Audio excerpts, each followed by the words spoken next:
Any questions? All right, lads, need a bit of advice. So I find myself in a weird situation in a minute and could do with some advice. This is the email was titled, Help a Girl Out. Just got out of a 3-year relationship. We never lived together, and I didn't really acknowledge it wasn't working until he broke up with me. Now, don't get me wrong, I was upset at first, but quickly started to feel like it was for the best. Now, I've not fought to fix things like I normally would, but he keeps messaging me and ringing, and the latest turn of events is him turning up at my house, even though I've made it clear that he was right and we are over. I don't want to be an arsehole about the situation, but how would you guys handle an ex that won't take no for an answer? Thanks, guys. Love the pod. It's from Anonymous. Lady Anon. Answer the door covered in your own shit and try and kiss him.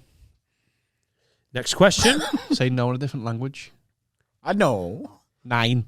My ex-girlfriend was telling me about her first boyfriend that she'd been with since like school all through college, and they were together 4 or 5 years, and he was a bit of a knob, and they broke up, and she went off to uni, and he just kept pestering her, and sort of hadn't accepted that it was over, but they had split up, and I don't know if he was abusive, but she was a bit scared of him. Yeah. When she talked about him, I was like, this was a bad dude. And she'd also had a bit of a sad childhood where her dad was a bit much as well. So she didn't just sort of go, what the fuck are you doing? Leave me alone. She sort of weirdly like cowered and let him in. And she decided to put an end to it. And she did it brilliantly. He was racist, the boyfriend. So while she was at uni, she fucked an Asian guy. And in front of him. Not in front of him, and just told him. FaceTime. And he never pestered her again. That was the end. In his head, he was like... That is phenomenal commitment to get rid of your fella. No, but there was... Don't get me wrong. She didn't just be like, right, I'm going to Taj Mahal for tea, and, and one of these waiters is getting noshed off next to the fucking onion barges. I think maybe... She didn't just get on Just Eat and go, right, I'll have a fucking chicken tikka boona and someone's getting a hand job on the doorstep. Yeah, have you got a tip? I've got a fucking brilliant tip, mate. Get on that. Take this selfie. There was an Asian guy at uni who she fancied, who she had a bit of a thing for. So she was like, apparently she just turned up and was like, she turned up and was like wearing something sexy and was like, I'd like to stay over. And this guy was like, okay.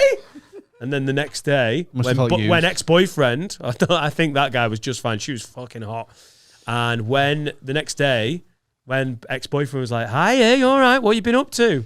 She's like, oh, just, Shagging Asians. Yeah. And he was like, verbatim. All right, what you been up to? How's your mum? Been shagging Asians. Mum's all right. I got the full pickle tray. Woof. So, to be fair, she was... He yogurted my mint. Rogan Josh. So I maybe use one of his things against him. That was the first thing I saw this email and just thought of her. She was bananas, as much as I loved her. Yeah, maybe this guy's not maybe he's not racist. Maybe he's homophobic. Go and shag a gay guy. Clever as well. Clever. I mean, I don't know what you're gonna do. Turn up dressed as a lad. Yeah. Find out what's his least favourite pet and get one. Might be scared of sharks. Wow, there's a real gear down on that one. Yeah. Like on Friends, when he gets a spider to scare Rachel off and she loves it. Get like a deadly snake. Oh, and let it loose. Do you know, we walked past, when we were doing The Last Dance, we walked past a big reptile shop. Just fucking creeps me out. I know people love it. But I just don't get it. You don't like reptiles? If I was single and I was on like Tinder or something and there was a girl with like a lizard, like I'd still swipe right because she definitely takes it in the ass. But after that, I wouldn't want to be with her. Yeah.